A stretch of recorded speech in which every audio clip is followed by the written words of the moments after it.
벌써 6월 우리가 첫 주를 맞이합니다. 6월달은 특별히 그 호국 보훈의 달이죠. 그래서 많은 그 국가적인 행사도 있고, 나라와 민족을 위해서 그렇게 목숨 바쳐 그렇게 희생한 그런 선열들을 우리가 한 달 깊이 생각하고 그들의 노고와 희생에 대해서 우리가 감사함으로 한 달을 보낼 수 있는 그런 6월을 맞았습니다. 6월 하면 그래도 벌써 장마철이 6월 달에 그렇게 시작이 되죠. 그래서 6월은 비가 좀 많이 내리고 또 본격적인 여름이 그렇게 시작되는 그런 시즌이기도 합니다. 이런 상황에서 우리가 참 많은 시간들이 가고 또 세월이 많이 흘러도 변하지 않는 것은 우리의 그런 처음 사랑, 주님에 대한 그 첫사랑, 그 믿음에 대해서 우리가 늘 굳건한 믿음을 간직하는 것이 참 성도로서, 신자로서 우리가 행할 마땅한 도리다라고 이렇게 말씀을 드릴 수가 있습니다. 그리고 6월하면 6.25 전쟁, 그 북한에 의해서 남침을 당했던 그 6.25 전쟁이 그렇게 들어있는 달이기도 하죠. 여러분, 한 국가의 흥망성쇠가 어느 권력에 달려있다고 생각하면 안 돼요. 국방이 튼튼하고 물론 국민들이 깨어있고 아주 군인들이 훈련이 잘 돼 있는 것도 물론 하나의 국가의 흥망성쇠를 가르는 하나의 요건이 되지만은 이것보다도 한 국가의 흥망성쇠는 전적으로 하나님 손에 달려있다. 여러분, 세계 경영을 누가 하고 계십니까? 하나님께서 하고 계십니다. 이 온 우주 만물을 누가 경영하고 계시냐? 하나님께서 하십니다. 우리 한 개인의 삶을 누가 주관하고 계십니까? 하나님이시죠. 그러므로 모든 승리와 패인의 요인이 하나님께 달려있는 거예요. 요즘 프랑스에서 그 로랑 가르스라고 해서 테니스 대회가 열렸어요. 그래서 벌써 여자 결승전이 어제 밤 9시, 10시쯤 해서 시작이 돼서 끝났고, 오늘 밤 10시부터는 남자 단식 결승전이 그렇게 진행이 됩니다. 이 많은 선수들이 출전을 해요.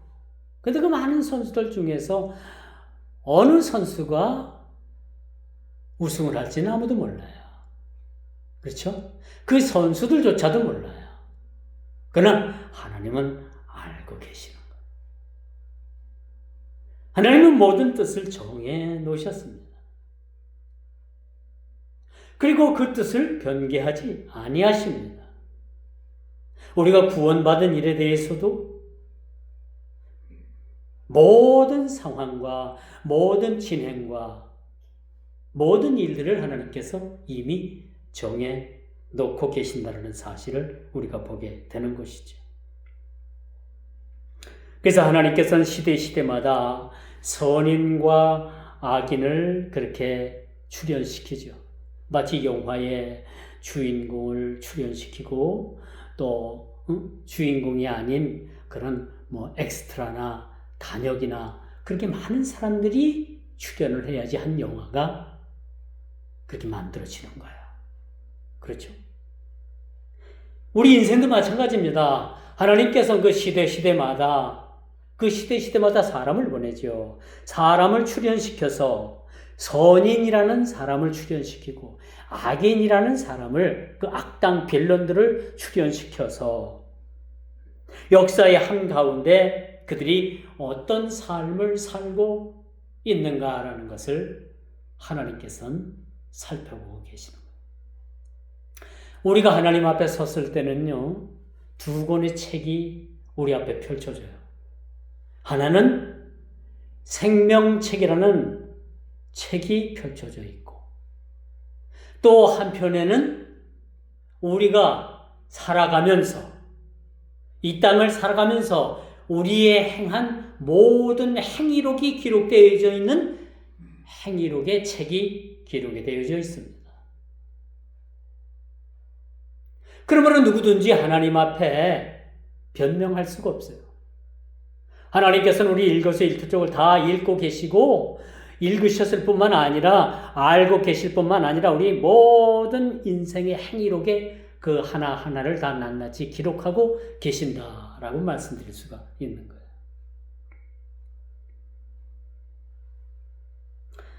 요즘 한국교회가 그 성적, 윤리적, 도덕적인 문제로 인해서 아주 교계가 시끄럽습니다.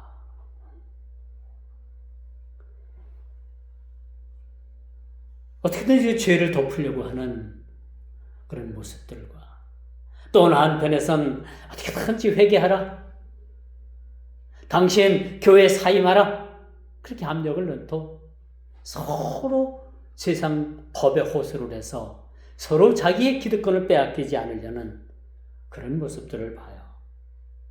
참 이게 참 심각한 문제입니다. 어쩌다 한국교회가 이 지경이 됐는지. 이뿐입니까? 우리 교회들이 하나가 돼서 막아야 될 차별금지법이 그동안에 국회에서 발의를 하면 우리 기독교 교회에서 막 반대를 했어요.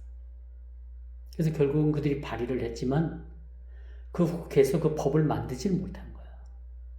그런데 여러분, 요즘 정부에서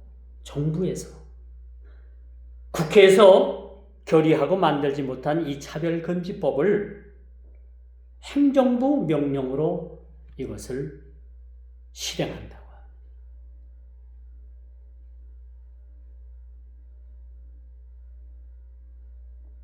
이렇게 한다고 고지가 내려왔는데, 대한민국 어느 교회 하나 이에 대해서 이런 방구, 어떤 얘기도 없어요. 우리 기독교 단체, 어느 기독교 단체, 어느 단체에서도 이 일에 대해서 이의를 제기하는 단체가 없다라는 걸 우리가 보게 됩니다. 슬픈 일이죠. 국회에서 이걸 결정 못하면 현 정부가 정부의 힘으로 차별금지법을 만들어서 선포하겠다. 이렇게 되면요, 여러분, 가장 피해를 입는 집단이 누구냐? 교회예요.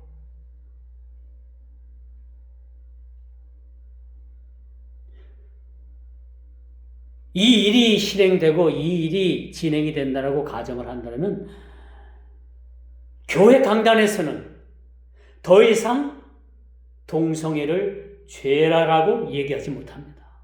차별금지법에 걸리는 거예요. 많은 부분들이 있어서 이런 문제가 지금 심각하게 진행이 되고 있음을 우리가 보게 되는데, 일단 우리가 이 법을 실행되지 못하도록 우리가 목숨 걸고 우리가 지켜내야 된다라고 말씀드릴 수가 있습니다. 지난주에는 지방자치제 선거, 일꾼을 뽑는 선거가 있었어요. 이 선거에서 사상 초유의 투표지가 모자라서 투표를 못하고 돌아가는 일들이 벌어져 있습니다. 지금 대한민국 일부 곳곳에서는 투표 무효라라는 그런 데모들이 심각하게 지금 일어나고 있어요. 대학교 총 학생회에서는 이에 대해서 대자보를 걸었죠. 이거 재선거를 해야 되고 선거에 관계된 사람들을 다 구속시켜야 된다라고 지금 엄청난 그런 국민적인 그런 저항이 지금 진행되고 있음도 우리는 봐요. 근데 놀라운 건 이 공영방송에서는 이런 얘기가 하나도 안 나와. 어디서 데모를 했네, 뭘 했네. 전혀 공영방송에서는 그런 뉴스 안 보냅니다. 유튜브를 보면요, 엄청 많은 사람들이 모였어요. 오직 유튜브 방송만이 그걸 방송을 해요.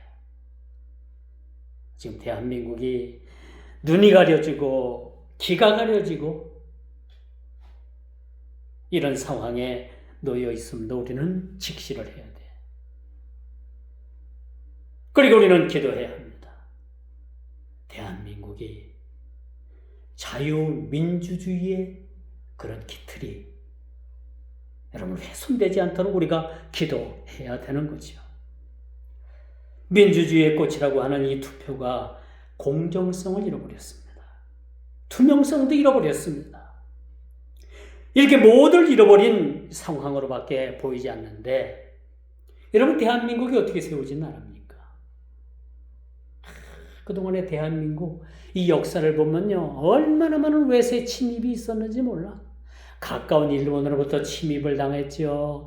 그 중국의 명나라, 청나라, 원나라, 기야만 되면 우리나라를 조선을 침범하지 않은 때가 한 번도 없었어요. 그럼에도 불구하고 대한민국이 지금까지 비록 남북한이 분단이 되었지만 하나님께서 이 나라를 지켜주시는 것은 여러분 하나님께서 이 나라를 사랑하고 계신다는 거예요. 사랑하지 않으면 이 나라 여러분 벌써 공산화됐어요. 중국이라는 그 거대한 나라에 그 블랙홀에 순식간에 빨려 들어갑니다. 이 조그마한 나라. 제가 미국을 얼마 전에 갔다 왔잖아요. 미국이라는 나라가 얼마나 큰지. 며칠을 달려도 사막이에요, 계속. 얼마나 나라가 큰지. 우리나라 남북한을 합친 그 한반도의 면적의 50배가 넘어요. 50배. 대단하죠. 이런 나라가 여러분 지방자치제 하는 거 괜찮아. 거기는 연방정부 주마다 주지사가 있고 철저하게 지방 분업화가 돼 있잖아. 지방자치가 돼 있어요. 근데 여러분 우리나라는 미국의 면적으로 봐서는 50분의 1도 안 돼. 이런 나라가 지방자치제 하겠다고 해가지고 투표를 하고 지방선거하고 저는 이거 다 낭비라고 생각합니다. 낭비예요. 미국의 일개 주만도 못하는 그렇게 작은 나라가 그것도 남북한이 합쳐서 말하는 거예요. 지방자치 저는 별로입니다. 이거 잘못된 제도예요. 지방자치 하지 말고 중앙정부에서 직접 나라 다스리는 게 맞다고 봅니다. 지방자치에서 위원 다 그 사람들 우리 세금 나가요. 그 사람들 그냥 일하는 거예요? 아니에요. 다 세금으로 다 그 사람들 월급 주고. 그렇다고 그들이 일을 제대로 합니까? 안 하잖아. 어떻게든지 눈먼 어떻게든지 남의 돈 어떻게든지 꿍쳐서 한몫 챙기기에 혈안이 되어 있어요. 이 정치인들 보면 다는 아니지만 10중 8구가 다 그래요. 대한민국이 어떻게 세워진 나라입니까? 이런 나라가 태풍의 핵 한가운데 서서히 침몰해가는 그런 난파선과 같은 그러한 모습을 보이는 듯해서 참 마음이 아프다. 망령합니다. 그래서 여러분 6월달은 나라 사랑하는 마음을 여러분 마음속에서 더욱더 깊게 나라 사랑하는 마음들을 가지시길 바랍니다.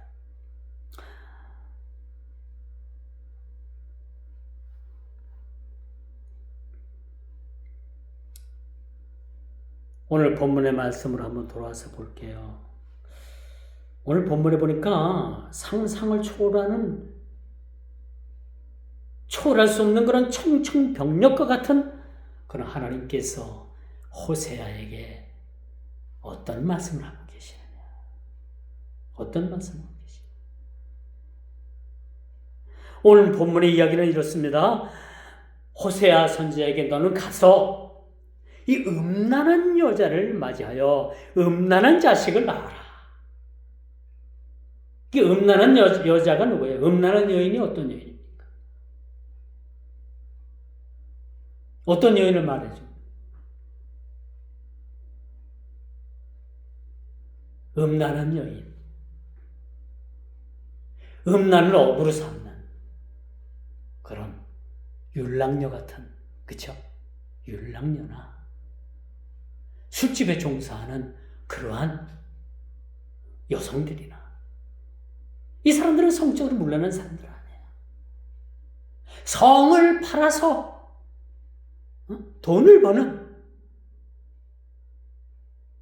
그런 자들이라고 볼 수 있어요. 이뿐입니까? 음란한 자체는. 이런 여자에게 가서 너는 장가를 들라는 얘기예요. 오늘 본문 이야기가 참 여러분 이 설교하기 쉽지 않은 부분이야. 저도 그렇고 여러분들도 그렇고 왜 성경에 이런 이야기가 쓰여 있을까? 아니 이 세상에 많고 많은 그런 사람들 중에서 어떻게 음란한 여인에게 가서 장가를 들라? 그것도 구체적으로 이 여인의 이름이 고멜이라는 여인이에요. 이름까지 밝히면서 너는 가서 이 여인하고 결혼을 해라. 거가 장가를 들으라는 얘기. 솔직히 이런 여자한테 장가 들고 싶은 남자가 있겠어요? 혼자 살면 혼자 살지 이런 여자하고는 장가 가고 싶은 생각은 없는 거야. 뭐 남자나 여자는 마찬가지죠. 바꿔놓고 생각해도 똑같아요. 여자의 입장에서도 마찬가지고 남자의 입장에서도 마찬가지. 그런데 오늘 특별히 이 선지자 호세아에게 하나님께서 고멜이라는 이 여인에게 가서 장가를 들으라는 얘기. 그것도 모자라서 이 음란한 여인에게 장가 들고 가서 음란한 자식을 또 낳으려는 거야. 야, 이게 말이나 됩니까? 말도 안 되잖아요. 이 말이 여러분 이게 말씀이라고 생각합니까? 근데 오늘 말씀으로 기록되어 있다는 거예요.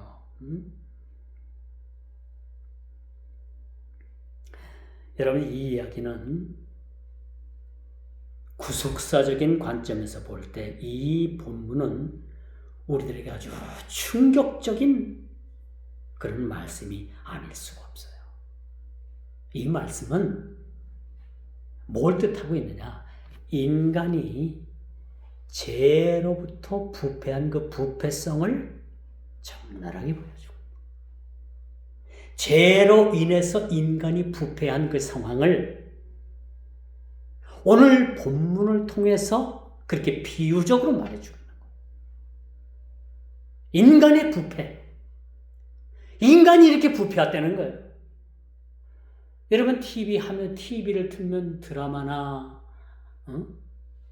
여러분 영화나 어디든지 남녀 불륜 이야기가 안 들어가면 드라마 시청률이 없대요.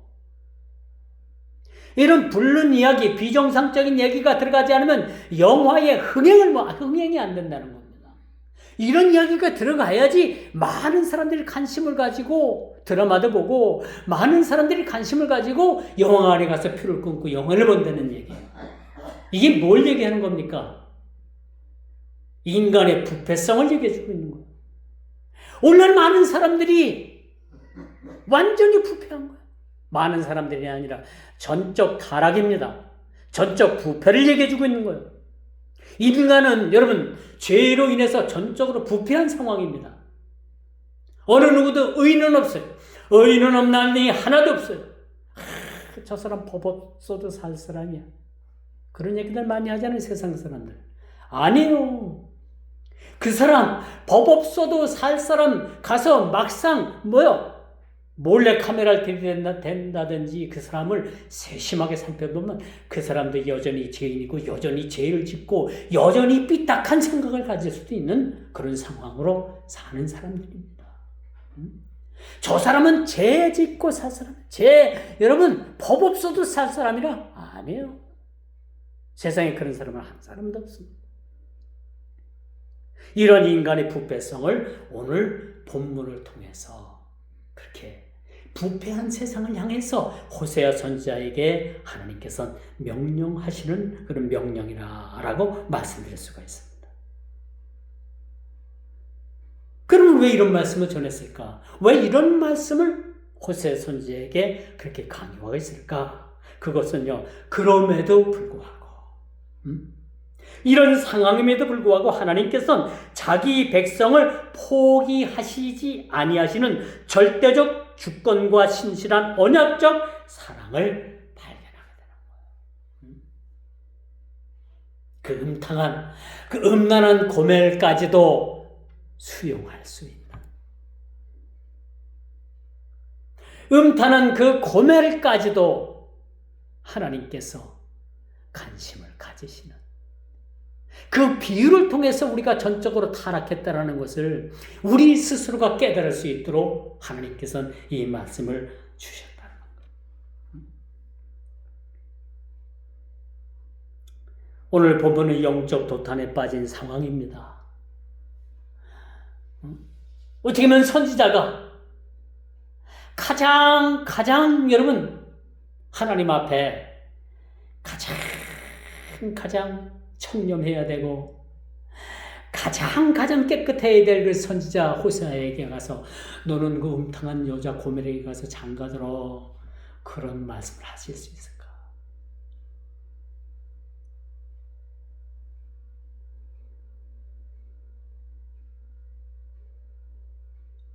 이건 영적 도탄에 빠진 상황 가운데 그들을 구원하시기 위한 하나님의 메시지였던 거예요.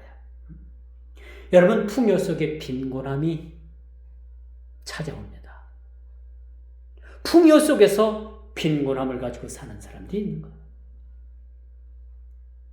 여러분, 실제로 호세아가 활동하던 이 북이스라엘, 남유다뿐만 아니라 이 북이스라엘의 여로보암 시대에는요, 역사상 가장 풍요롭고 번영했던 시기라고 합니다.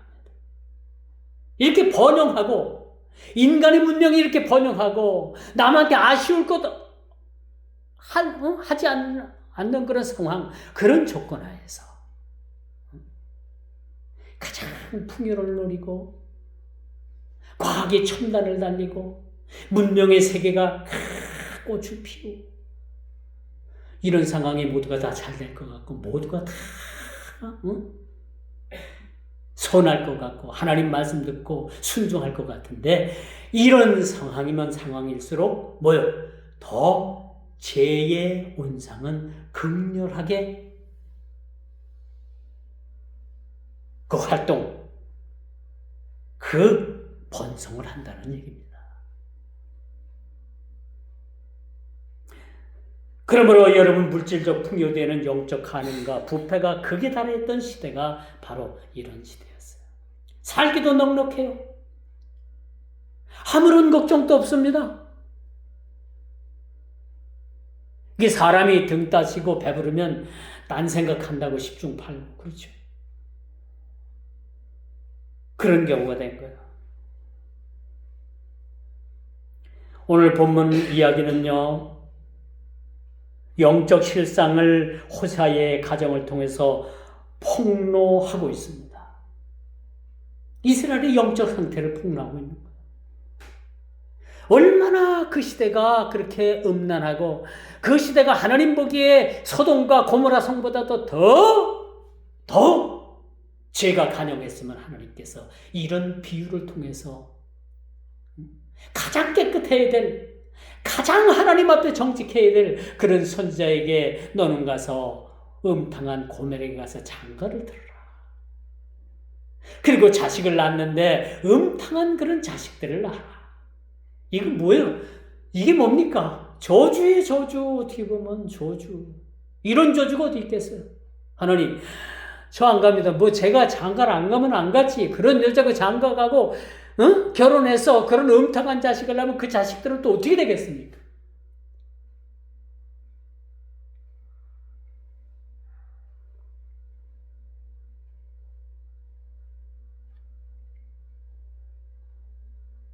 오늘 본문 2절에 이렇게 말씀하잖아요. 여호와께서 호세에게 이르시되 너는 가서 음란한 아내를 맞이하여 음란한 자식을 낳으라. 이 나라가 여호와를 떠나 크게 음란함이니라 하시니.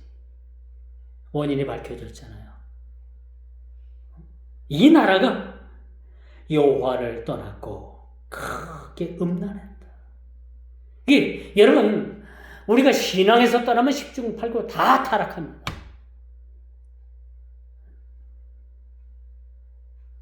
신앙을 애초부터 갖지 않은 사람들은요, 그저 그래요. 그런데 신앙에서 떠나게 되면 십중팔구 더 악한 영이 들어와서 더 큰 죄를 짓게 돼요.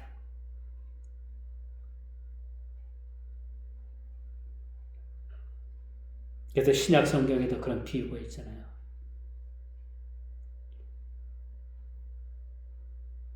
어느 한 사람이 자기 집을 소재를 싹 해고 청소를 깨끗하게 해놨어요. 근데 집이 비었어. 근데 뭐가 들어왔어요?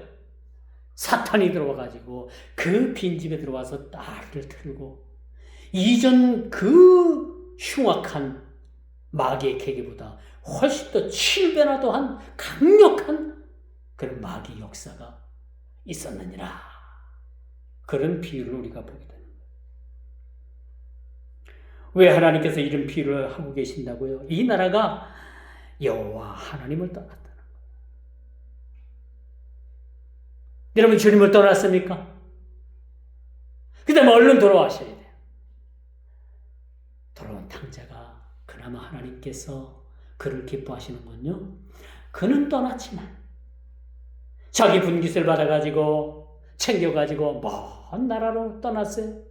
아버지 집을 떠났습니다. 먼 나라 가서 다 받은 그 분깃 재산을 다 탕진을 했어요. 다 까먹었어요. 나중에는 먹을 게 없어서 돼지가 먹는 지엽 열매도 맘대로 못 먹는 거예요. 주인이 그것도 못 먹게. 이 아들은 어떻게 생각합니까? 안 되겠다. 내 아버지 집에 먹을 것도 많고 그렇게 풍족한데 어느 날 갑자기 이 둘째 아들은 생각하는 거야. 아버지 집으로 돌아가야 되겠다. 돌아가야 되겠다. 늦이나마 내가 좀 더 일찍 깨달았으면 아버지의 주신 그 분깃을 어느 정도 가지고 돌아갈 텐데 그나마 다 탕진을 하고 빈몸으로 아버지 집으로 돌아가기를 결심을 했던 거예요. 그러자 하나님께서는요, 그 비유를 통해서 그렇게 돌아가기로 한 아들의 마음을 기뻐하신 거예요.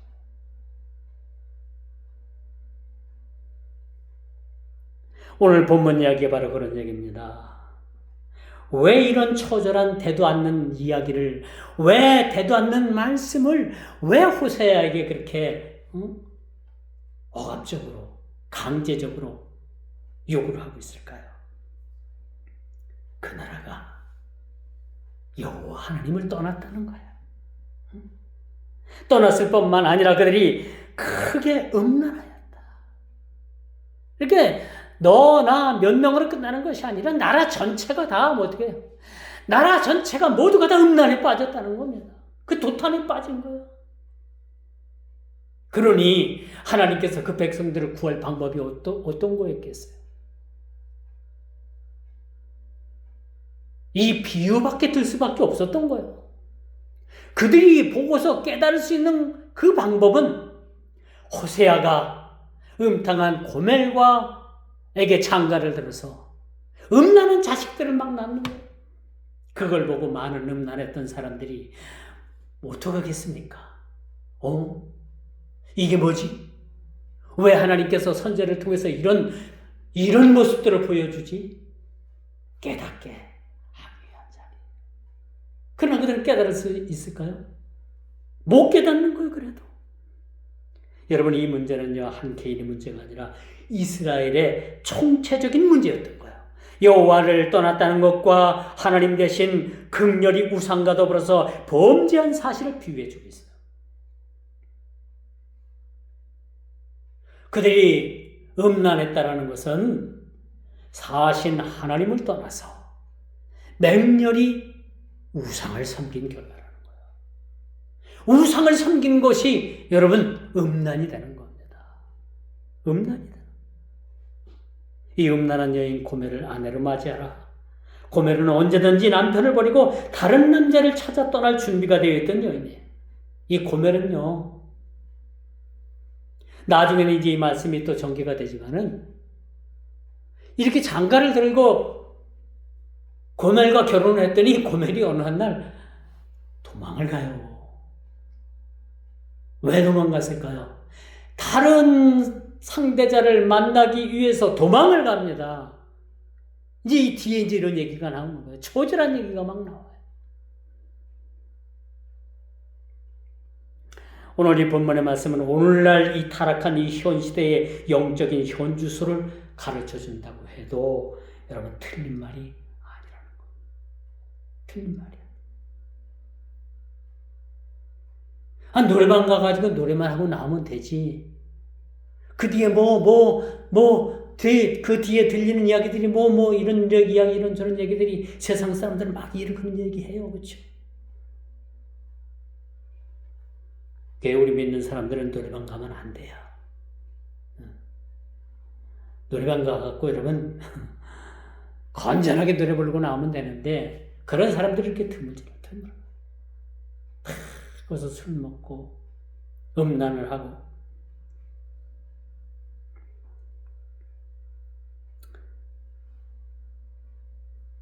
하나님께서 왜 이런 명령을 내리셨을까?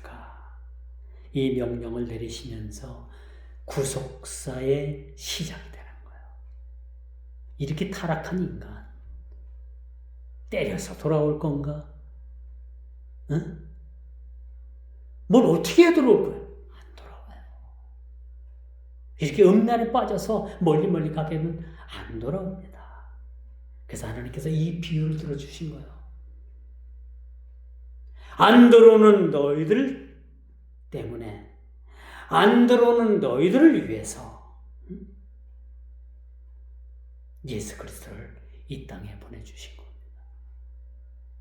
그분은 이 땅에 온 인류의 죄를 다 짊어지셨어요.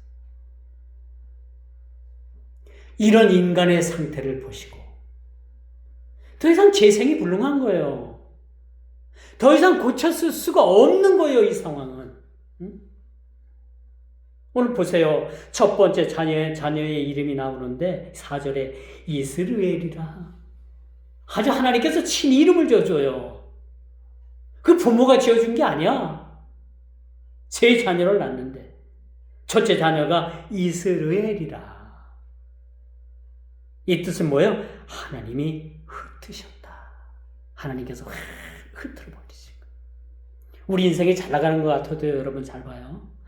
우리 인생이 잘 나가는 것 같아도 하나님께서 한번 흩으시면 한 방에 여러분 날아가는 겁니다. 날아가는 거예요. 세상 비유적 말로 날아가는 겁니다. 나락에 떨어지는 거예요. 하나님께서 한번 흩으시면. 근데 그 첫 번째 자녀의 이름이 뭐라고요? 이스라엘이라. 4절이에요. 이 말씀은 하나님이 흩으신다 라는 뜻을 가지고 있어요. 여러분, 한 세대가 가고 또 한 세대가 오고 또 당연한 것처럼 또 다음 세대가 오는 것처럼 말하지만 이들에게는 아무런 장래의 보장을 확인할 수 없다라는 말씀이 오늘 본문 4절에 나오는 거예요. 장래가 보장이 안 되는 거예요. 오늘 우리의 현실은 좀 깝깝하고 좀 되는 일이 잘 없어도 하나님께서 궁극적으로 우리 장래일을 책임져 주시기 때문에 오늘의 모든 상황을 우리는 믿음으로 극복하며 나갈 수가 있는 것이지요. 자, 둘째 자녀의 이름이 나와요. 6절이에요, 보니까. 로루하마라. 로루하마라는 말은요, 다시는 내가 너희를 긍휼히 여기지 아니하겠다. 여러분, 하나님께서 저와 여러분들을요, 잠시도 우리를 긍휼히 여기지 아니하시면, 하나님의 긍휼이 없으셨다면 우리는요, 영원한 지옥불에서 헤어날 수가 없는 상황이에요. 하나님께서 우리를 긍휼히 여기셨기 때문에, 긍휼을 베푸셨기 때문에 우리가 하나님의 자녀로 살아갈 수가 있어요. 누굴 봐서? 그 아들 독생자 예수 그리스도를 통해서. 자, 셋째 아들, 이제 이왕 아들 자식들이 나왔으니까 세 자식까지 한번 다 봅시다. 9절에 나오는데 셋째 자녀의 이름은 로암미라. 그쵸? 이 로암미라는 뜻은요, 너희는 내 백성이 아니라, 다시 말씀드려서 하나님께서 너는 이제 다시는 내 자녀가 아니고 나는 다시는 너의 하나님이 아니 된다. 하나님께서 모세를 통해서 약속해 주신 그 시내 산 언약, 약속을 파기하는 장면이에요. 하나님께서 시내 산에서 모세에게 그렇게 말씀하시잖아요. 그런 약속을 해 주시잖아요. 나는 너희 하나님이 되고 너는 내 백성이 될지라. 이 약속을 오늘 9절에 보니까 파기하고 있는 모습을 보입니다. 더 이상 하나님은 우리와의 죄인과의 언약을 실천하지 아니하시겠다는 것. 얼마나 무섭고 섭한 말입니까? 더 이상 아무것도 아니라는 얘기죠. 아무 관계가 아니라는 얘기입니다. 그리고 이 마지막 로암미라는 이 선언은요, 이 구속사를 설명하는 과정에서 가장 절망적인 순간입니다. 하나님의 자녀가 되었다 어느 날 갑자기 하나님께로부터 버림을 받았다. 여러분 상상 한번 해봐요. 아니 더 가깝게 여러분들이 여러분들의 자녀를 버렸다고 생각해봐요. 더 이상 이 부자지간 부녀지간이 아니라고 생각해봐요. 모자지간 모녀지간이 아니라고 생각해봐요. 그 자식들은 얼마나 절망 가운데 살겠어요. 아무런 희망이 없는 거예요. 출애굽 때부터 맺어온 나는 너희 하나님이 되고 너희는 내 백성이 되리라. 이 약속을 하나님께서 깨뜨리시는 그런 장면을 우리가 보게 됩니다.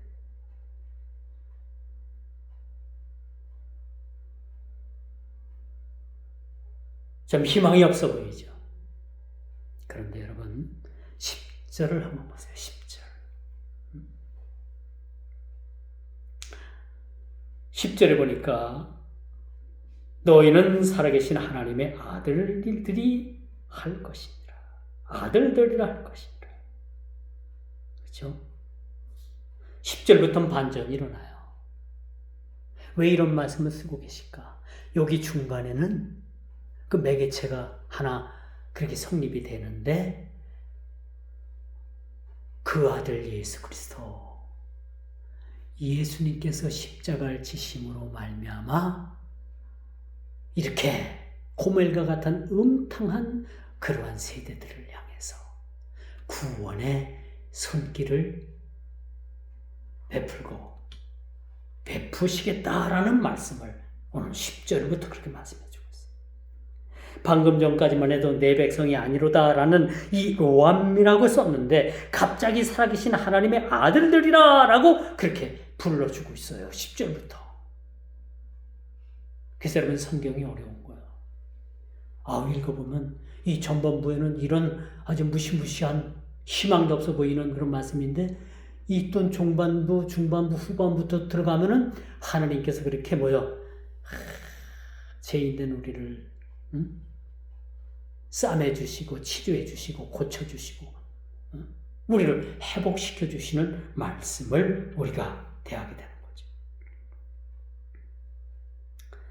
그렇다면 여러분 어떻게 이 10절 말씀처럼 이런 반전이 일어날 수가 있을까?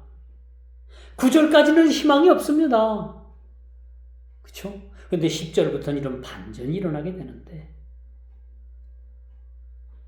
공의의 하나님께서 이 모든 죄들을 그냥 눈 감아 주셨을까? 라고도 생각할 수 있어요. 너희는 내 백성이 아니라 한 그곳, 바로 그 심판의 자리에서, 저주의 자리에서 하나님은 자기 독생자 예수 그리스도를 보내주셨다.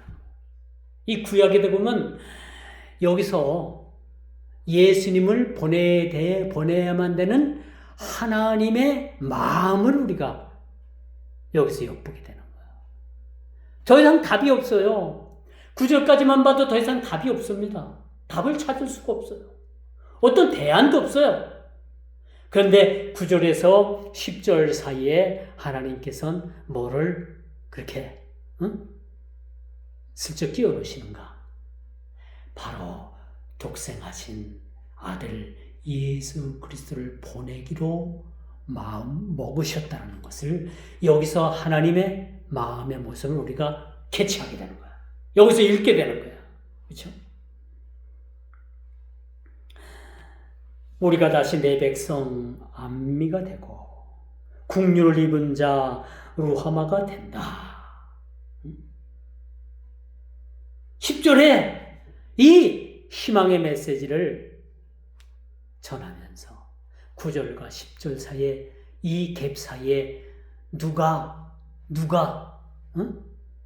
나타나고 있는가? 바로 예수 그리스도께서 오셔야만 되는 그 정당성을 표해주고 있는 거예요. 그래서 우리 인간은 전적으로 타락한 겁니다. 의인은 없나니 하나도 없는 거예요. 이런 정당성 가운데 예수님을 이 땅에 보내주시는 그런 암묵적인 메시지가 9절과 10절 사이에 들어있다는 걸 우리가 성경을 읽으면서 깨달아야 되는 거예요. 여기서 말씀을 읽는 묘미가 있게 되는 거죠. 그리고 바로 11절에 아주 이제 11절에 아주 이제 그렇게 표현을 하잖아요. 11절 한 우두머리를 세우고 라는 말씀이 나오는데 바로 우리의 영원한 왕이신 예수 그리스도를 예표하는 말씀이라. 한 우두머리가 나오잖아요. 11절에. 그렇죠? 11절. 함께 모여 한 우두머리를 세우고 그렇죠? 그 땅에서부터 올라오리니 이스라엘의 날이 클 것이니로다. 클 것이. 한 우두머리가 나타나게 돼. 누굴 예표하고 있는 거예요? 바로 예수 그리스도. 예수 그리스도. 이제 말씀의 결론을 맺을게요. 오늘 이 본문은 호세아라는 그런 선지자의 비극적인 가정사의 이야기가 아니에요. 어떻게 따지고 보면. 이렇게 될 수밖에 없는 그 상황. 이렇게밖에 우리 인간이 처절하게 내려가서 그 죄를 깨닫고 죽을 수밖에 없고 그 죄로 인해서 그 결박을 스스로가 풀 수 없는 그런 인생을 향해서 이 자격 없는 이 죄인들을 향해서 끝까지 사랑하시는 그런 하나님의 무조건적인 그런 사랑과 은혜를 우리는 잊지 않고 살아가야 된다라는 그런 메시지라는 사실을 우리는 기억을 해야 합니다. 이게 오늘날 우리에게 주는 그런 귀한 말씀이에요. 그러므로 그리스도께서는 십자가의 피로 맺은 언약을 결코 포기하시지 아니하신다. 포기하시지 아니하시는 하나님.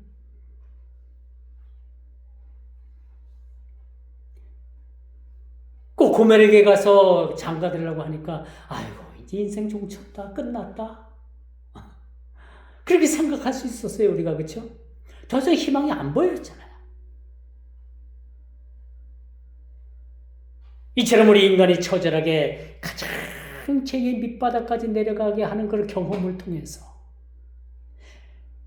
예수 그리스도께서 이 땅에 오실 그런 정당성이 부여가 되는 거예요.